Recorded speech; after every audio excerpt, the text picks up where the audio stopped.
Frank Nitty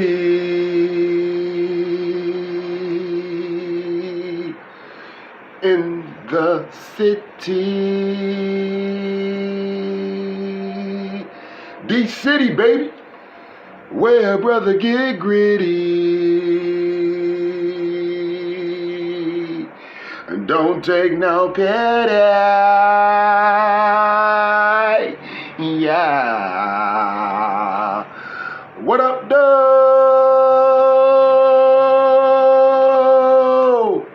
What it do?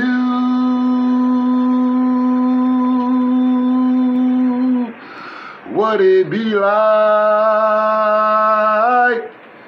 Frank Nitty, D-City, where brother get gritty, and we takes no pity, yeah. Frank Nitty, two T's, like two titties. Rock with me, fade with me, come chill with your brother Frank Nitty. D-City, baby, straight gritty, no pity. Woody woo woo, daddy long stroke. Yeah. Another day in the D. I pray to good Yahweh that this ends and we find a better way to live.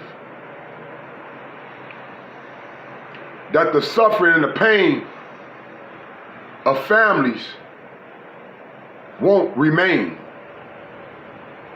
That our mother's cry will be heard. What up, though? What it do? We gotta look out for our children. We gotta make this world brand new. Woody woo woo. Shooting in the deep. Check it out. Kick it with me. Fade with your brother. Come chill with your brother Frank Nitty. D-City, baby, straight gritty. No pity. Woody woo woo. Daddy long stroke. And we are going to interrupt that coverage for just a moment because there's so much going on today. We'll take you back to those closing arguments in the Chauvin trial in a few minutes. Right now, we're getting an update from Detroit police following a wild incident overnight. Yeah, 5 people were shot while police were investigating. A guy drove through the crime scene and opened fire. Police chased that man down. He was shot and killed. Police Chief James Craig holding a news conference right now with the latest. Early in this officer-involved shooting incident that started last night at around 10:50, well actually 2:30 this morning, the shooting took place. And so in less than 24 hours, we're here to update you where we are in the investigation. But in addition to that, we thought it would be appropriate to show you pieces of our video. And we'll show that toward the end. We also have a photograph of the weapon used, which we will provide all of you in the media. So first, let me just start by saying this. I know I say it all the time, but I think it's so appropriate. I am fortunate as a leader of this great department to work with some of the most heroic officers in the country. And I mean heroic. What you will see is officers running towards gunfire, putting themselves in harm's way. And for that, I'm deeply thankful. And I hope all the viewers and listeners appreciate these men and women. I want to also applaud the work of the investigators, both those who were at the scene at the time of the initial encounter, doing their job to be faced with a critical incident. And then later on, certainly our investigators who responded out, as they all do, in the aftermath of a shooting incident. So I'm going to start kind of give you a scenario. This is a very complex incident, and so I will certainly try to make it as simple as possible.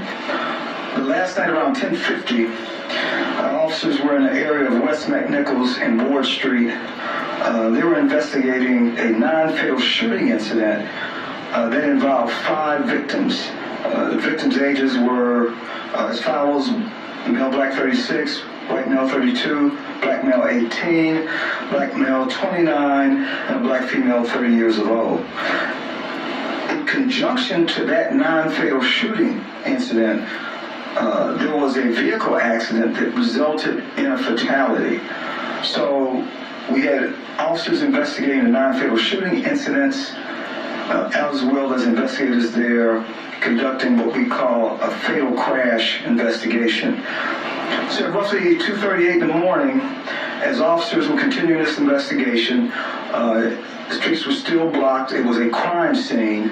A 27-year-old driving a 2019 Yukon drove up and fired one single shot at an officer. That round did strike the side of a police vehicle. As he was leaving the crime scene, he struck two parked police vehicles. He left at a high rate of speed. The officers initiated a pursuit starting from that location through multiple areas of our city, traversing through the west side down Woodward, going through the downtown area, Campus Marshes, a short time on a freeway, and then exited Gratiot. And what you will see, the speed that this vehicle was traveling. At times, we estimate the vehicle traveling at over 100 miles an hour.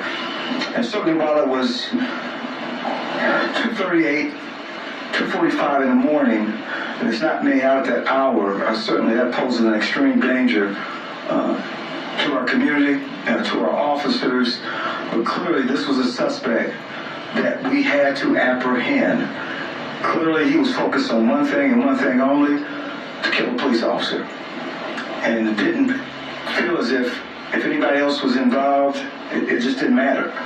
So as the pursuit continued through the city, a suspect, I think, caused some damage to his vehicle. He entered into a parking lot.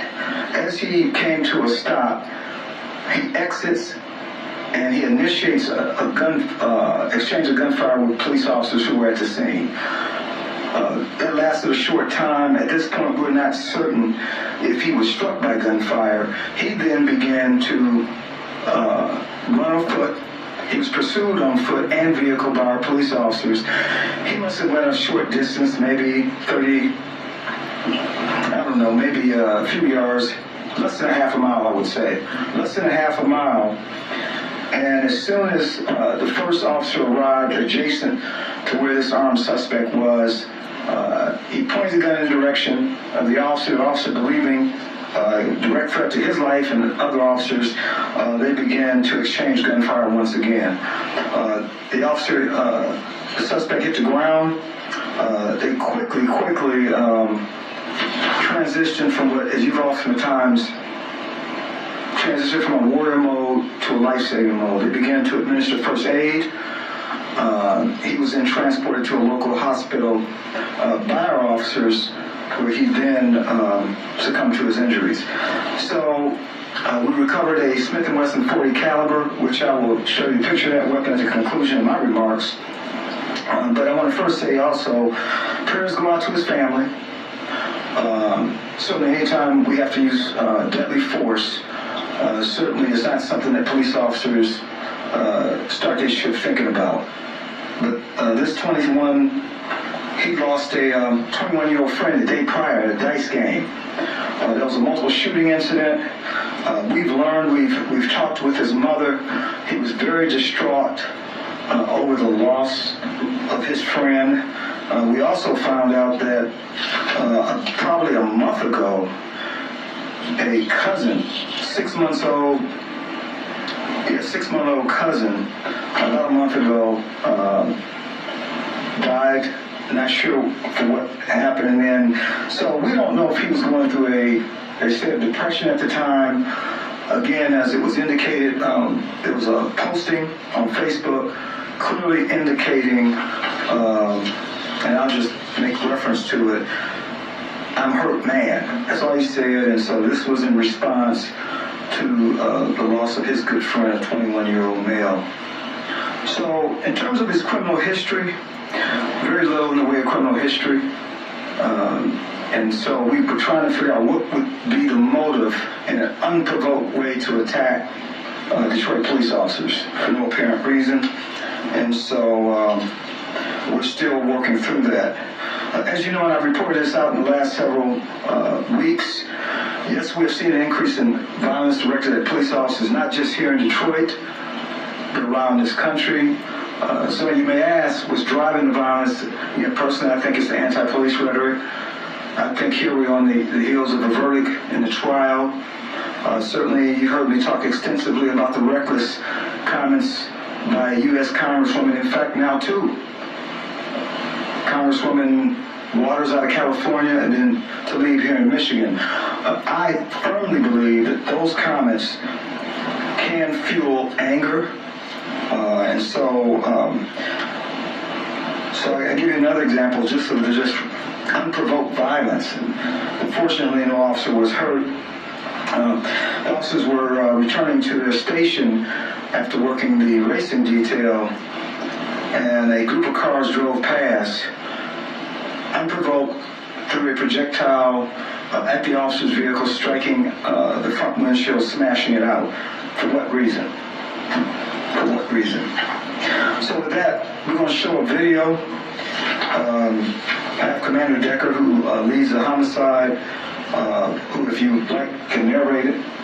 And as we get ready to show you the video, just want to show you the picture of the weapon involved, a .40 caliber Smith & Wesson. We also know, in addition to the potentially depressive state that the suspect was in, we did smell a very strong scent of alcohol emanating from his car. There was an open alcohol bottle that we recovered as part of this investigation. And so with that, we're going to go ahead and narrate the video, and then I'll take questions.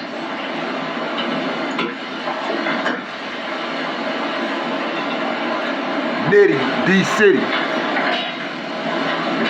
Thank you, sir. Good morning. I have two short video clips. My investigators, Michigan State Police, will be going through all the body-worn camera, all the videos involving this. Enrique, if you could play the first one, and I'll talk about it. This is at the culmination of the vehicle pursuit.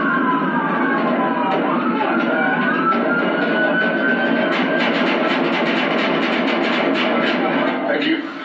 So, vehicle pulled into a parking lot, came to rest for a second. Officers pulled up next to it or just behind it.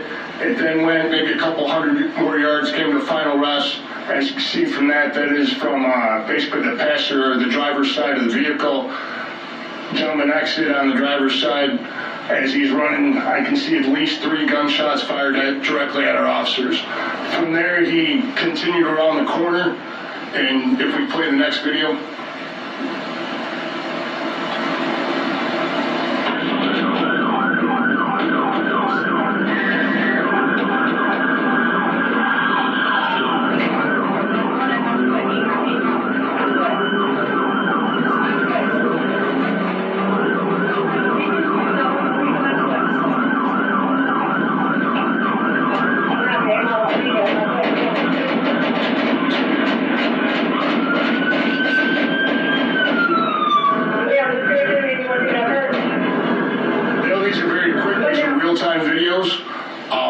Technology, we haven't had the chance to slow everything down. We will do that. Look at the action of all our officers.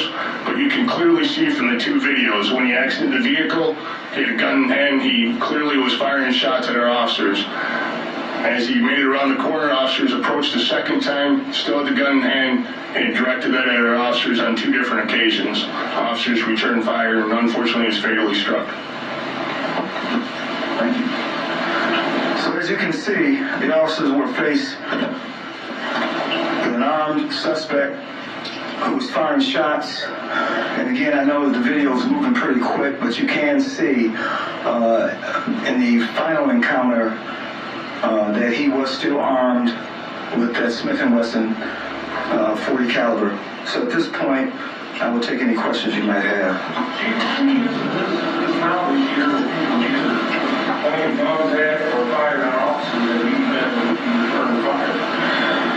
This might, as I can remember, and I don't even want to try to guess, George, I know there have been a couple of incidents. I talked some time ago about I think it was 4 or 5 in 1 week, where there was armed encounters with suspects.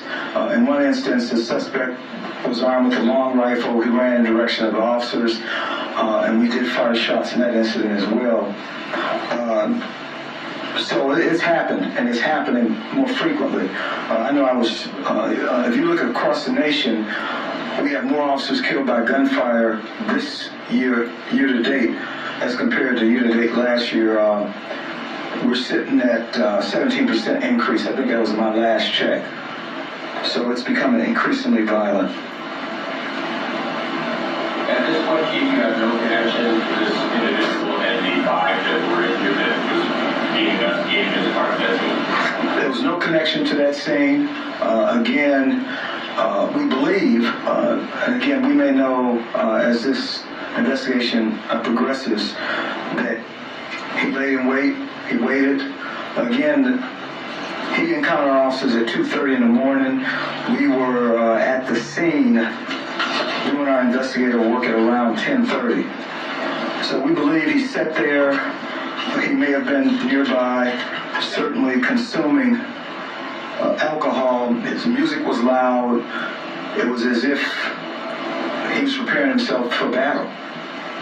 I've seen other scenes over my time where suspects will, ingest an intoxicant prior to a shooting, loud music. And so, but again, it's hard for us to determine a motive. We just know that the day prior, it was apparent he's distraught over losing his friend. Is that the sole reason? We don't know.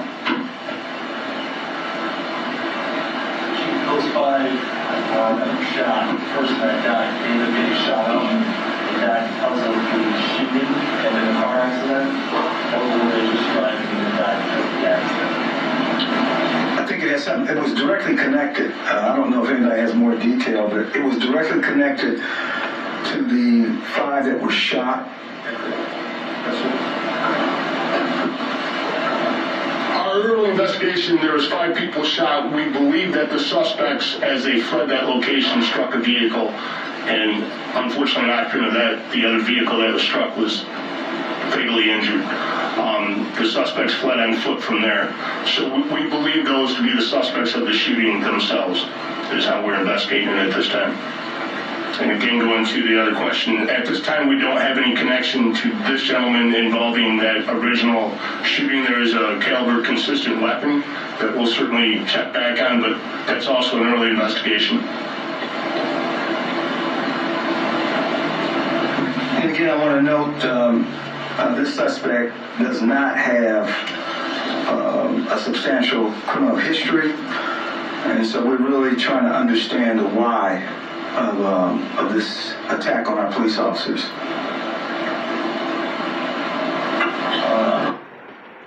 What up, dog?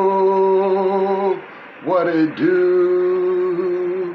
What it be like? Frank Nitty, D-City, baby. First thing, my condolence to the family. This is about poverty, man. Nitty always brought y'all that real, something that you can feel, straight D life. This is about poverty, man. Mental illness and poverty. Everything to do with poverty, man. You know what I'm saying? Economics. Everything, man. You know what I'm saying? Social, everything, dog. They got to do with everything to do with poverty, man.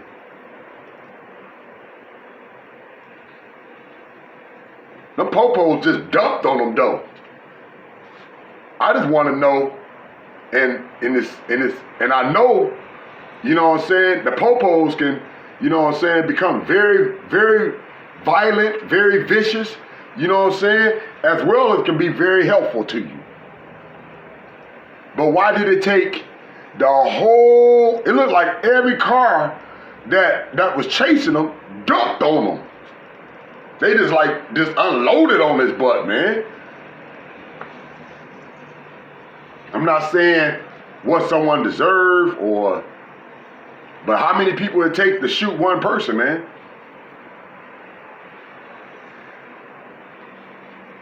And yeah, innocent life could have been taken, man. But this got to do with poverty, man. And this Frank Nitty, straight from the D City, bring you that real, something that you can feel. CWG, you know how we get it. Woody woo woo, Daddy Longstraw.